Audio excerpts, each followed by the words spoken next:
సంవత్సరాల తరబడి ఎన్ని మందులు వాడినా మీ మోకాల నొప్పులు తగ్గట్లేదా? ప్రాణ పెయిన్ క్లినిక్ లో అత్యాధునిక చికిత్స.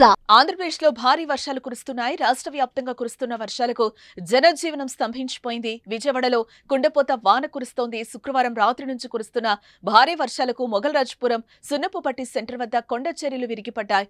ఈ ఘటనలో ఓ ఇల్లు పూర్తిగా దెబ్బతినగా మరో 3 ఇళ్లు ధ్వంసమయ్యాయి. ప్రమాదంలో ఓ చిన్నారి ప్రాణాలు కోల్పోయింది. నలుగురికి తీవ్ర గాయాలయ్యాయి. వెంటనే క్షతగాత్రులను ఆసుపత్రికి తరలించి చికిత్స అందిస్తున్నారు. ఘటనా స్థలాన్ని విజయవాడ తూర్పు ఎమ్మెల్యే గద్దె రామ్మోహన్ పరిశీలించారు. అక్కడ అధికారులు సహాయక చర్యలు కొనసాగుతున్నాయి. ఇటు మరోవైపు పశ్చిమ నియోజకవర్గంలో 2 చోట్ల ఇళ్లు కూలిపోయాయి.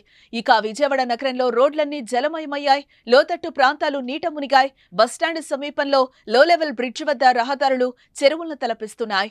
వాహనదారులు తీవ్ర ఇబ్బందులు పడుతున్నారు. అల్పపీడనం ప్రభావంతో నేడు ఉత్తర కోస్తాలోని పలు జిల్లాల్లో భారీ నుంచి అతి భారీ వర్షాలు పడతాయని వాతావరణ శాఖ హెచ్చరిస్తోంది. దక్షిణ కోస్తా రాయలసీమలో ఓ మోస్తరు నుంచి భారీ వానలకు అవకాశం ఉందంటున్నారు.